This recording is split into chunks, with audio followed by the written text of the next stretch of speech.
Good afternoon. Welcome to doctors time. వేగంగా మారుతున్న కాలంతో పాటు ప్రయాణం, ఉరుకుల పరుగుల జీవితం. మనం ఏం తింటున్నామో, ఎలా ఉంటున్నామో పట్టించుకోకుండా కాలంతో పోటీ పడుతున్నాం. వెరసి కొత్త రోగాలకు ఊతమివ్వటం. ప్రస్తుతం ఈ మధ్య కాలంలో కొంతమంది వారికి తెలియకుండానే ఒక విచిత్రమైన వ్యాధి బారిన పడుతున్నారు. అదే ఇరిటబుల్ బవల్ సిండ్రోమ్. దీనికి తోడు అల్సర్స్, జీర్ణకోశ సమస్యలు కూడా అధికమవుతున్నాయి. ఐబిఎస్కు ప్రధాన కారణాలేంటి? జీవనశైలితో సమస్యలు వస్తాయా? హోమియోపతిలో ఎలాంటి చికిత్స ఉంది? ఇలాంటి మరిన్ని విషయాలను హోమికేర్ ఇంటర్నేషనల్ వైద్యులు డాక్టర్ వినోదిత గారిని అడిగి తెలుసుకుందాం. అలాగే మీరు కాల్ చేసిన నంబర్లు 04023310680 అండ్ 716. హలో డాక్టర్, ముందుగా చెప్పండి, అసలు ఐబిఎస్ అంటే ఏంటి, ఎలాంటి రీజన్స్ ఉంటాయి వీటికి?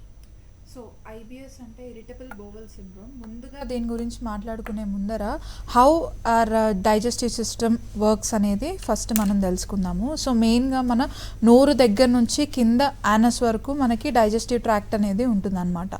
సో ఆ డైజెస్టివ్ ట్రాక్ట్ అనేది నార్మల్గా పనిచేసినప్పుడు మనకేంటంటే మనకి ఏదైతే బాడీకి అవసరమైన న్యూట్రియంట్స్ ఉంటాయో అవన్నీ మన బాడీ అనేది అబ్జార్బ్ చేసుకొని మిగతావన్నీ ఎక్స్క్రీటరీ సిస్టమ్ ద్వారా బయటికి పోనిచ్చేస్తుంది అనమాట. సో ఇది మెయిన్గా డైజెస్టివ్ సిస్టమ్ యొక్క వర్క్. సో ఇప్పుడు ఏంటంటే ఈ వర్క్లో మన ఇంటెస్టైన్స్ ఏవైతే ఉన్నాయో అవి ఒకవేళ కానీ వాళ్ళ మూమెంట్ ఆల్టర్ అయినా లేదంటే ఏదన్నా ఇన్ఫెక్షన్ వచ్చినా కూడా సో మన లోపలున్న న్యూట్రియంట్స్ ఏవైతే అబ్జార్బ్ అవ్వాల్సినవి ఉంటాయో అవి అబ్జార్బ్ అవ్వకుండా మనకి న్యూట్రిషనల్ డెఫిషియన్సీస్ ఇట్లాంటివి ఫర్దర్గా మనకి డిసీజెస్ అనేవి వచ్చే ఛాన్సెస్ ఉంటాయి. సో మెయిన్గా ఇప్పుడు ఐబిఎస్ గురించి మాట్లాడుకోవాలంటే ఐబిఎస్లో మనకి 2 రకాలు ఉంటాయి అన్నమాట. ఒకటి ఏంటంటే మన ఇంటెస్టైనల్ మూమెంట్స్ ఏవైతే ఉంటాయో అవి ఎక్కువ అవ్వడం వల్ల డయేరియా కిందకి ల్యాండప్ అవుతారు. ఇది ఐబిఎస్ డి అంటారు అనమాట. అండ్ ఐబిఎస్ సి అంటే ఇప్పుడు మనకి ఇంటెస్టైనల్ మూమెంట్స్ ఏవైతే ఉన్నాయో అవి స్లోగా ఉండడం వల్ల మనకేంటంటే కాన్స్టిపేషన్ కిందకి అంటే బద్ధకం కిందకి ల్యాండప్ అవుతూ ఉంటారు అనమాట. సో ఈ ఒక 2 టైప్స్ అయితే ఇంకొకటి ఏంటంటే మనకి ఈ 2 కలిపి ఉండే పేషెంట్స్ కూడా ఉంటారు. అంటే డయేరియా అండ్ కాన్స్టిపేషన్ 2 వచ్చే పేషెంట్స్ కూడా ఉంటారనమాట. సో మెయిన్గా ఐబిఎస్ ఇది ఒక సిండ్రోమ్ కిందకి కన్సిడర్ చేసుకోవాలి. అంటే ఇట్ ఈస్ ఒక డిసార్డర్ అనమాట. సో ఇరిటబుల్ బోవెల్ సిండ్రోమ్ ఒక డిసార్డర్ అనమాట. It is not a disease.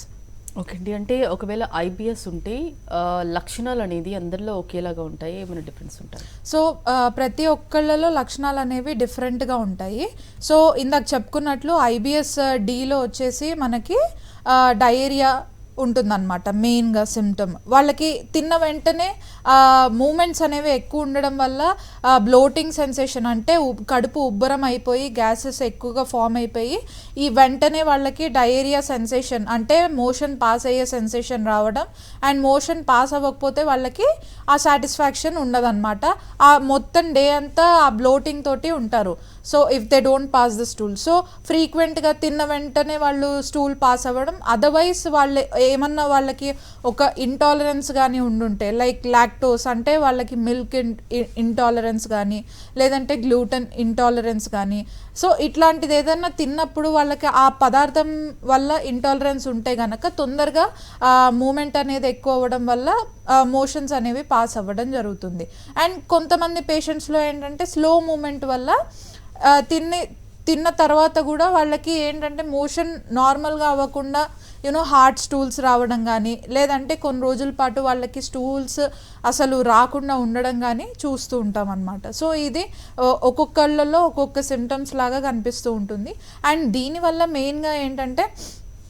మెయిన్గా వాళ్ళు because of their digestive tract disorders వాళ్ళ మైండ్ సెట్ అంతా ఆ స్టమక్ పైనే ఉండడం, ఏది తిన్నా కూడా వాళ్ళకి జీర్ణించుకోకపోవడం వల్ల మెయిన్గా యాంగ్జైటీకి డిప్రెషన్ కింద కూడా ల్యాండప్ అయ్యే ఛాన్సెస్ ఉంటాయి.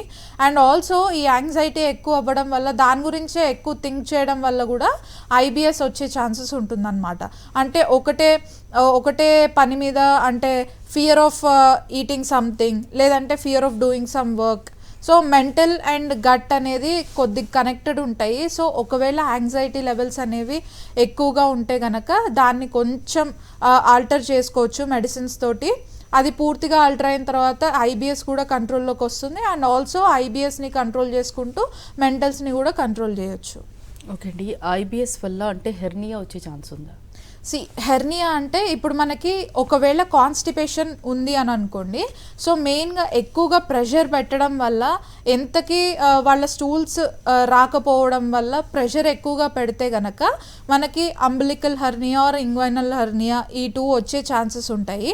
సో మెయిన్గా కాన్స్టిపేషన్ వల్లనే హెర్నియా వచ్చే ఛాన్సెస్ ఉంటాయి. అది కూడా ప్రొలాంగ్డ్ కాన్స్టిపేషన్, చాలా ఏళ్ల తరబడి ఉండి, లేదంటే కొన్ని రోజులు ఉన్నా కూడా ఒకవేళ ప్రెషర్ అనేది ఎక్కువ పెట్టడం వల్ల కూడా హెర్నియా వచ్చే ఛాన్సెస్ ఉంటాయి. ఓకే అండి, మెయిన్గా ఐబిఎస్కి సంబంధించి మీరు ఎలా ట్రీట్ చేస్తారు? సో మెయిన్గా ఐబిఎస్లో ఏంటంటే వాళ్ళ సిచ్యువేషన్ ఒక్కొక్కళ్ళకి ఒక్కొక్క సిమ్టమ్ అనేది కనిపిస్తూ ఉంటుంది. సో మెయిన్గా ఐబిఎస్లో ఏంటంటే మనకి ఎటువంటి ప్యాథాలజీస్ ఎన్ని రిపోర్ట్స్ తీసుకొచ్చినా కూడా కనిపించదు. కానీ ప్రతి ఒక్క పేషెంట్లో ఏంటంటే అదొక యాంగ్జైటీ ఉంటుందన్నమాట. నాకు రిపోర్ట్స్లో ఏం కనిపించట్లేదు, కానీ I have something which I'm facing with అనేది వాళ్ళకి తెలుస్తూ ఉంటుంది. సో మెయిన్గా దానివల్ల వాళ్ళు ఎక్కువగా గాబరి పడిపోతూ ఉంటారనమాట. సో ఇట్లాంటి ప్రతి ఒక్కళ్ళలో ఒక్కొక్క టైప్ ఉంటుంది.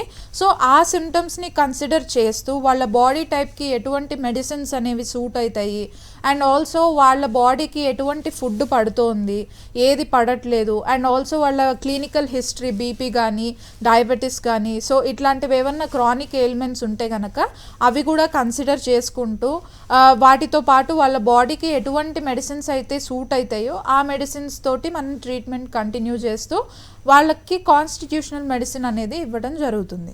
ఓకే, ఐబిఎస్కి సంబంధించి అంటే లెవెల్ని బట్టి ఒక పేషెంట్లో ఎలా ఇన్వెస్టిగేషన్స్ చేస్తారు మీరు? సో మెయిన్గా ఐబిఎస్లో అయితే ఏ ఇన్వెస్టిగేషన్స్ చేసినా కూడా అది బయటికి రాదు మెయిన్గా ఐబిఎస్లో. సో యూజువలీ వాళ్ళు వచ్చే సిమ్టమ్స్ ఏంటంటే బ్లోటింగ్ కానీ, గ్యాస్ట్రిక్ ట్రబుల్స్, గ్యాస్ ఎక్కువ అయిపోవడం కానీ, సో ఇటువంటివి చూసినప్పుడు ఏంటంటే పేషెంట్స్కి ఎక్కువగా వాళ్ళు ఏంటంటే గ్యాస్ట్రైటిస్ ఉందా లేదంటే ఏదైనా అల్సర్స్ ఉందా అని చెప్పి ఆల్రెడీ ఆ రిపోర్ట్స్ అన్ని ఎండోస్కోపీ కానీ లేదంటే అల్ట్రాసౌండ్ కానీ తీయించేసే ఉంటారు. బట్ దెన్ అటువంటి రిపోర్ట్స్లో కూడా ఏమి ఇన్వెస్టిగేషన్స్లో కూడా కొద్దిగా కూడా చేంజెస్ ఉండవు, అన్నీ నార్మల్ ఉంటాయి. సో నార్మల్ ఉన్నా కూడా వాళ్ళ మెయిన్ ప్రాబ్లం ఏంటంటే ఇంటెస్టైనల్ మూమెంట్స్ అన్నమాట. సో ఆ మూమెంట్స్ అనేది కొద్దిగా ఆల్టర్ అవ్వడం వల్ల వాళ్ళు దీనికి ల్యాండ్ అప్ అవుతూ ఉంటారు. ఓకే అండి, అంటే ఎలా ప్రిస్క్రిప్షన్ ఉంటుంది వీటికి ఐబిఎస్కి సంబంధించి? ప్రిస్క్రిప్షన్ అనేది ఇందాక మనం చెప్పుకున్నట్లు ఒక్కొక్క పేషెంట్కి ఒక్కొక్క టైప్ అన్నమాట. సో డయేరియా ఉండే పేషెంట్స్కి నేను కాన్స్టిపేషన్ మెడిసిన్ ఇవ్వలేను, అండ్ ఆల్సో వాళ్ళ బాడీ టైప్కి అది సెట్ అవ్వదు. సో వాళ్ళకి ఒకవేళ యాంగ్జైటీ ఉంటే ఫస్ట్ యాంగ్జైటీ ద్వారా వాళ్ళకి ఐబిఎస్ కానీ వాళ్ళు ల్యాండ్ అప్ అయితే గనక సో మెయిన్గా ఫస్ట్ యాంగ్జైటీని ట్రీట్ చేసుకుంటూ వచ్చి ఆ తర్వాత మనకి ఐబిఎస్ అనేది కంట్రోల్ చేయొచ్చు. సో ఇలా ప్రతి ఒక్క దానికి డిఫరెంట్ ప్రిస్క్రిప్షన్స్ అనేవి ఉంటాయి. అండ్ ఆల్సో మేము ఇచ్చే దాంట్లో ఏంటంటే మెయిన్గా తన జెనెటిక్స్, తన జీన్స్లో ఎటువంటి ఆల్టరేషన్స్ జరిగాయి అనేది కేస్ హిస్టరీలో తీసుకుంటూ దాని ప్రకారంగా ట్రీట్మెంట్ అనేది ఇవ్వడం జరుగుతుంది. ఓకే అండి, కాలర్ కూడా లైన్లో ఉన్నారు. సత్తయ్య మంచిర్యాల నుంచి మాట్లాడండి, మీ సమస్యను చెప్పండి. హలో సత్తయ్య గారు, చెప్పండి. నమస్తే మేడం. నమస్తే అండి. నాకు గత 15 years నుంచి అల్సరేటివ్ కొలైటిస్ ఉందండి. ఓకే అండి. ఇంగ్లీష్ మెడిసిన్స్ వాడాను, దానివల్ల ఏమి ఇంప్రూవ్మెంట్ అవ్వలేదు అసలు. ఓకే, అదే అండి. ఎప్పుడు హోమియోపతి తీసుకోలేదా అండి? తీసుకోలేదండి. ఓకే, సో 15 years నుంచి ఉంది అంటున్నారు. సో మెయిన్గా ఏంటంటే ఆల్రెడీ లోపల మనకి ఏదైతే ప్రొటెక్టివ్ లేయర్స్ ఉంటాయో ఆ కొలాన్లో అక్కడ ఆల్రెడీ డిస్ట్రక్షన్ అయ్యే ఉంటుంది, అండ్ ఆల్సో వెయిట్ లాస్ కూడా ఎక్కువగా ఉండుంటుంది. సో మెయిన్గా ఏంటంటే మీ కేస్ హిస్టరీలో ఆల్రెడీ చాలా ప్రొలాంగ్డ్ ఇయర్స్ ఉన్నాయి. సో ఇది ట్రీట్ అవ్వడానికి కొన్ని సంవత్సరాలు పట్టచ్చు. సో మెయిన్గా ఏంటంటే మీకు ఎంత టైం పడుతుంది, ఎటువంటి డైట్ తీసుకోవాలి, అండ్ ఆల్సో ఎలా ఫాలో అయితే ఎంత తొందరగా తగ్గుతుంది అనేది క్లియర్గా మీకు ఒకసారి మీరు బ్రాంచ్కి వచ్చి కలిస్తే మీకు అక్కడ ఎక్స్ప్లెయిన్ చేస్తాను సార్. అండ్ ఆల్సో ఎటువంటి సిమ్టమ్స్ ఉన్నాయి అనేది క్లియర్గా ఎక్స్ప్లెయిన్ చేస్తే ఆ సిమ్టమ్స్ కూడా గ్రాడ్యువల్గా తగ్గేటట్టు చూసుకుంటాము. సో మరి గ్యాస్ట్రైటిస్ అంటే ఏంటి, వీటికి రీజన్స్ ఎలా ఉంటాయి? ఓకే, సో మెయిన్గా గ్యాస్ట్రైటిస్ అంటే మనకి కడుపులో ఉండే ప్రొటెక్టివ్ లైనింగ్స్ ఏవైతే ఉంటాయో సో డిఫరెంట్ ప్రొటెక్టివ్ లేయర్స్ ఉంటాయి అన్నమాట స్టమక్లో. సో ఆ లేయర్స్ అనేవి డ్యామేజ్ అవ్వడం వల్ల అక్కడ చుట్టుపక్కల ఏరియాస్ ఏవైతే ఉన్నాయో కొద్దిగా ఇన్ఫ్లమేషన్ అంటే వాపులు రావడం జరుగుతుంది. సో స్టమక్ ఏరియాలో. సో దీన్ని గ్యాస్ట్రైటిస్ అంటారనమాట. సో తిన్న వెంటనే ఏంటంటే వాళ్ళకి తేపులు రావడం కానీ, అదంతా గ్యాస్ ఎక్కువైపోయి అది పైకి తన్నుకుంటూ రావడం, గ్యాస్ట్రో ఈసోఫేజియల్ రిఫ్లెక్స్ అంటారు. అంటే మనకి తిన్న తర్వాత ఆ తిన్నది ఏదైతే ఉంటుందో అది పైకి అలానే రిఫ్లెక్స్ అవ్వడం అనమాట. అండ్ ఆల్సో తిన్న వెంటనే అదంతా గొంతులో ఉంటుంది. నాకు తిన్న తర్వాత కొద్దిగా గ్యాస్ ఎక్కువైపోయి ఎప్పుడు చూడు బ్లోటింగ్ సెన్సేషన్, కడుపు ఉబ్బరంగా ఉండడము. సో ఇవన్నీ ఆ పేషెంట్స్లో ఉండే లక్షణాలు అనమాట. అండ్ ఆల్సో మెయిన్గా పెయిన్ అనేది ఎక్కువగా ఉంటుంది. సో ఒకవేళ స్పైసీ ఫుడ్ కానీ లేదంటే ఆయిలీ ఫుడ్ కానీ ఎక్కువగా తీసుకున్నట్లయితే ఆ లేయర్స్ అనేవి ఇరిటేట్ అయ్యి దానివల్ల పెయిన్ అనేది ఎక్కువగా రావడం జరుగుతుంది. సో ఇవన్నీ లక్షణాలు అనమాట. ఓకే అండి, అంటే అందరిలో ఒకేలాగా ఉంటాయా ఇవి? నో, ప్రతి ఒక్కళ్ళు they come with different symptoms. ఒకళ్ళకి బ్లోటింగ్ ఉండొచ్చు, ఒకళ్ళకి పెయిన్ ఉండొచ్చు. అండ్ ఆల్సో దాంతోపాటు వాళ్ళకి ఏంటంటే తిన్నది అరగకపోవడము, కాన్స్టిపేషన్ ఉండడము. సో ఒక్కొక్కళ్ళకి ఒక్కొక్క సిమ్టమ్ రావడం అండ్ దాని ప్రకారంగా దాన్ని డయాగ్నోస్ చేసుకుంటూ ట్రీట్మెంట్ అనేది ఇవ్వడం జరుగుతుంది. ఓకే అండి, కాలర్ కూడా లైన్లో ఉన్నారు. శ్రీధర్ కడప నుంచి మాట్లాడండి, మీ సమస్యను చెప్పండి. నమస్తే మేడం. నమస్తే శ్రీధర్ గారు, చెప్పండి. నాకు 3 to 4 months కి ఒకసారి అలాగా లైట్ గా మేడం స్టూల్ లో బ్లడ్ అవుతా ఉంటుంది మేడం. ఓకే. ఒక కంటిన్యూగా 3 to 4 days ఉంటుంది, మళ్ళీ నార్మల్ గానే ఉంటుంది. మళ్ళీ స్టూల్ మళ్ళీ టైట్ గా అంటే ఉండదు, నార్మల్ ఫ్రీగానే ఉంటుంది. ఓకే. ఫ్రీగానే వెళ్తుంది. పెయిన్ ఉంటుందా అండి? నొప్పి ఉంటుందా? నొప్పిగానే ఉంటదండి. నొప్పి కూడా ఉండదు, ఓన్లీ పెయిన్లెస్ బ్లీడింగ్ ఉంది మీకు? అవును, అదిగా నా ఒక కంటిన్యూ అంటూ ఉండదు. ఒక 4 months 5 months ఒకసారి అలాగ వస్తుంది. ఒక 2-3 days ఉంటుంది, 2-3 days ఉంటుంది అలాగా. ఓకే. సో ఇక్కడ 2 కండిషన్స్ అండి. ఫస్ట్ థింగ్ ఏంటంటే ఇంటర్నల్ పెయిన్లెస్ పైల్స్ ఉండడం కానీ లేదంటే grade 1 పైల్స్ ఉండడం కానీ ఉండొచ్చు. సో అది రెక్టోస్కోపీ ద్వారా ఒకసారి మనము అది డయాగ్నోస్ చేసుకొని అదా కాదా అని దాని ప్రకారంగా మందులు అనేవి తీసుకోవచ్చు. అదర్వైజ్ మీరు తినే ఫుడ్లో ఒకవేళ కానీ ఫైబర్ కంటెంట్ తక్కువ ఉంటే కనుక స్టూల్స్ కొంచెం హార్డ్గా పాస్ అయితే కూడా మీకు బ్లీడింగ్ అనేది ఉంటుంది. సో ఈ రెండిట్లో ఒకసారి మీరు దేని వల్ల వస్తుంది అనేది గ్రహించి దాని ప్రకారంగా ట్రీట్మెంట్ తీసుకుంటే తొందరగా తగ్గుతుందండి. ఓకే అండి, ఇప్పుడు కొంతమందిలో చూస్తే గ్యాస్ట్రైటిస్కి అంటే హార్ట్ పెయిన్కి రెండిటికి లింక్ పెడతారు, అంటే సేమ్ సిమ్టమ్ ఒకటేలాగా ఉంటుందని. దేనికి ఎలా ఉంటుంది ఎక్స్ప్లెయిన్? సో మెయిన్గా గ్యాస్ ప్రాబ్లమ్కి మనకేంటంటే చెస్ట్ దగ్గర అంటే ఎపిగాస్ట్రిక్ పెయిన్ అని అంటారు. సో మెయిన్గా ఏంటంటే మనకి చెస్ట్ దగ్గర పెయిన్ అనేది వస్తుంది. సో ఇది కార్డియాక్కి సిమ్టమ్కి మనకి డిఫరెన్షియేట్ ఎలా చేయాలి అని అంటే, మనకి ఒకవేళ హార్ట్ పెయిన్ గనక వచ్చినట్లయితే పాల్పిటేషన్స్ ఎక్కువ అయిపోతాయి, స్వెట్టింగ్ ఎక్కువ ఉంటుంది. వాళ్ళకి లెఫ్ట్ సైడ్ ఆర్మ్ అంటే ఆ పెయిన్ అనేది ఇక్కడ నుంచి మొత్తం పాస్ అయ్యి చేతు మొత్తం లెఫ్ట్ సైడ్ చెయ్యి అంతా మనకి లాగుతున్నట్టు ఉంటుందన్నమాట. హార్ట్ పెయిన్ వస్తే అలా ఉంటుంది. అదర్వైజ్ గ్యాస్ట్రిక్ పెయిన్ అంటే ఓన్లీ చెస్ట్ దగ్గర పెయిన్ వచ్చి ఇంకా ఎక్కువ పెయిన్ ఉంటే కనుక అది బ్యాక్ సైడ్ కూడా రిఫ్లెక్ట్ అయ్యే ఛాన్సెస్ ఉంటాయి. సో బ్యాక్ పెయిన్ అండ్ మనకి ఎపిగాస్ట్రిక్ పెయిన్ అంటే చెస్ట్ దగ్గర పెయిన్ ఉంటే ఇది గ్యాస్ పెయిన్. అదర్వైజ్ ఒకవేళ వాళ్ళకి కార్డియాక్ సిమ్టమ్ కానీ వస్తే అది లెఫ్ట్ సైడ్ ఆర్మ్కి కూడా రేడియేట్ అవుతుంది. సో ఇది డిఫరెన్షియేట్ చేసే పాయింట్. ఇది కాంప్లికేటెడ్ అంటారా? This is not complicated, just pain. అది వాళ్ళకి అది గ్యాస్ట్రిక్ ట్రబుల్ ఉందని చెప్పడానికి వచ్చే సిమ్టమ్ అన్నమాట. సో ఒకవేళ ఇటువంటి సిమ్టమ్ వస్తే గనక జస్ట్ ఒకసారి డయాగ్నోస్ చేసుకోవడానికి మనం కొన్ని ఇన్వెస్టిగేషన్స్ చేస్తాము. ఆ ఇన్వెస్టిగేషన్స్ ప్రకారంగా వాళ్ళకి ఏ ప్రాబ్లం ఉంది, ఒకవేళ గాల్ బ్లాడర్ స్టోన్స్ ఉన్నాయా, ఫ్యాటీ లివర్ ఉందా, లేదంటే గ్యాస్ట్రైటిస్ ఉందా, గ్యాస్ట్రిక్ అల్సర్ ఉందా. సో ఇటువంటి ఏ ప్రాబ్లం ఉంటే ఆ ప్రాబ్లం డయాగ్నోస్ చేసి దాని ప్రకారంగా ట్రీట్మెంట్ స్టార్ట్ చేసుకోవచ్చు. అండ్ ఇఫ్ అది గ్యాస్ట్రిక్ ప్రాబ్లం కాదు, హార్ట్ ప్రాబ్లం అయితే అప్పటికప్పుడు ఎమర్జెన్సీ ట్రీట్మెంట్ అనేది ఇంపార్టెంట్. ఓకే అండి, గ్యాస్ట్రైటిస్కి సంబంధించి అంటే కాంప్లికేషన్స్ ఏంటో చెప్పారు, అంటే స్టార్టింగ్ స్టేజ్లో గుర్తించలేమంటారా దీన్ని? స్టార్టింగ్ స్టేజ్లో వచ్చేవి ఇవే అండి, జస్ట్ పెయిన్ అండ్ తిన్నది అరగకపోవడము అండ్ ఆల్సో మలబద్ధకము. సో డైజెస్టివ్ ట్రాక్ట్ ఇన్ఫెక్షన్స్ వచ్చిన వెంటనే మనకేంటంటే డయేరియా ఫస్ట్, అండ్ ఆల్సో తిన్నది అరగకపోవడం ఒకటైతే, ఇంకొకటి తిన్నది ఒంటికి పట్టకపోవడము. మనం ఏది తిన్నా కూడా మనకేంటంటే హెయిర్ లాస్ అవ్వడం కానీ, పింపుల్స్ రావడం కానీ, అదర్వైజ్ తొందరగా వెయిట్ లాస్ అవ్వడం కానీ, లేదంటే ఒబెసిటీ రావడం. సో మెయిన్గా ఫస్ట్ బేసిక్ థింగ్స్ ఏంటంటే మనకి పింపుల్స్, ఫేస్ మీద acne and also hair fall. So first ఈ 2 ప్రాబ్లమ్స్ వచ్చినప్పుడు అసలు దేని వల్ల వస్తుంది అంటే, ఫస్ట్ థింగ్ ఏంటంటే న్యూట్రిషనల్ డెఫిషియన్సీ వల్ల, అదర్వైజ్ స్టమక్లో కానీ డైజెస్టివ్ ట్రాక్ట్లో కానీ ఏదన్నా ఇబ్బంది ఉంటే కనుక ఫస్ట్ 2 ప్రాబ్లమ్స్ అరైజ్ అయ్యేది ఫేస్ మీద, అంటే యాక్నే వల్ల కానీ హెయిర్ ఫాల్ వల్ల కానీ.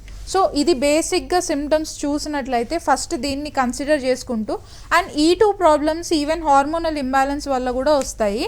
సో అసలు ఏంటి ప్రాబ్లం అనేది, ఒకవేళ డైజెస్టివ్ ట్రాక్ట్ వల్ల కానీ వచ్చినట్లయితే సో అది ఫస్ట్ సిమ్టమ్ అవుతుంది. అండ్ ఆల్సో అక్కడే మనం ట్రీట్మెంట్ స్టార్ట్ చేస్తే తొందరగా తగ్గుతుంది, అండ్ ఫర్దర్గా రిపీట్ అవ్వకుండా కూడా మెడిసిన్స్ ఇవ్వడం జరుగుతుంది. అండ్ అదర్వైజ్ హార్మోనల్ ఇంబ్యాలెన్స్ వల్ల కానీ వచ్చినట్లయితే we can treat that accordingly. So ఇప్పుడు హార్మోనల్ ఇంబ్యాలెన్సెస్లో చూసుకున్నట్లయితే మెయిన్గా హైపోథైరాయిడిజం కానీ, పీసీఓఎస్ కానీ, సో ఇటువంటి వాటిల్లో కూడా మన డైజెస్టివ్ ట్రాక్ట్ అనేది ఇన్వాల్వ్ అయి ఉంటుంది, అండ్ ఆల్సో దానివల్ల ఆల్టర్ అయ్యే ఛాన్సెస్ ఉంటాయి. సో మెయిన్గా ఈ రెండిట్లో ఏంటంటే మనకి కాన్స్టిపేషన్ అనేది చూస్తూ ఉంటాం, తిన్నది అరగకపోవడం. సో డ్యూ టు హైపోమెటబాలిజం, అంటే మెటబాలిజం అనేది కొంచెం తక్కువగా నడవడం వల్ల కాన్స్టిపేషన్కి ల్యాండప్ అవుతూ ఉంటారు. సో ఈ మెటబాలిజం చేంజ్ అవ్వడం వల్ల కూడా మనకి ఇటువంటి డైజెస్టివ్ ట్రాక్ట్ ప్రాబ్లమ్స్ రావడం జరుగుతుంది. ఓకే అండి, ఎలా ట్రీట్ చేస్తారు మీరు గ్యాస్ట్రైటిస్ని? So gastritis first of all మెయిన్గా గ్యాస్ట్రైటిస్కి స్టార్టింగ్లో మనకేంటంటే డైట్ కరెక్షన్స్ తోటి చేంజ్ చేసుకోవచ్చు. So even after changing the diet మనకి అది కంట్రోల్ అవ్వట్లేదు అంటే దెన్ మనం మెడికేషన్ తీసుకుంటూ డయట్ ఫాలో అయితే మనకి తొందరగా రిజల్ట్స్ ఉంటాయి. నాకు డయట్ వద్దు, నేను ఓన్లీ మెడిసిన్స్ ఫాలో అవుతానంటే లాంగ్ టర్మ్ పట్టొచ్చు. బట్ దెన్ మనకి ఏంటంటే మెయిన్గా మనం ఏదైతే తింటామో that is medicine for us. So మెయిన్గా మనం బేసిక్ డయట్ని కొద్దిగా కరెక్ట్ చేసుకున్నట్లయితే మనకి మెడిసిన్ కూడా అవసరం లేకుండా వండర్స్ వర్క్ చేస్తాయి. సో అటువంటి కాంప్లికేషన్స్కి ల్యాండప్ అవ్వక ముందరే if you change your diet so మనకేంటంటే తొందరగా తగ్గుతుంది. ఇట్లా కాకుండా మనకి ఒకవేళ గ్రేడ్ అనేది ఎక్కువగా ఉంది, పెయిన్, బ్లీడింగ్ ఫ్రమ్ స్టూల్స్, అంటే మనం మోషన్ నుంచి బ్లీడింగ్ రావడం కానీ, మోషన్స్ ఫ్రమ్ నోట్లో నుంచి వామిటింగ్స్ రావడం కానీ, ఆ వామిటింగ్స్లో బ్లడ్ ఉండడం కానీ, సో ఇటువంటివి కానీ హయ్యర్ కాంప్లికేషన్స్ ఉంటే కనుక తప్పనిసరిగా మనకి మెడికేషన్ అనేది ఇంపార్టెంట్.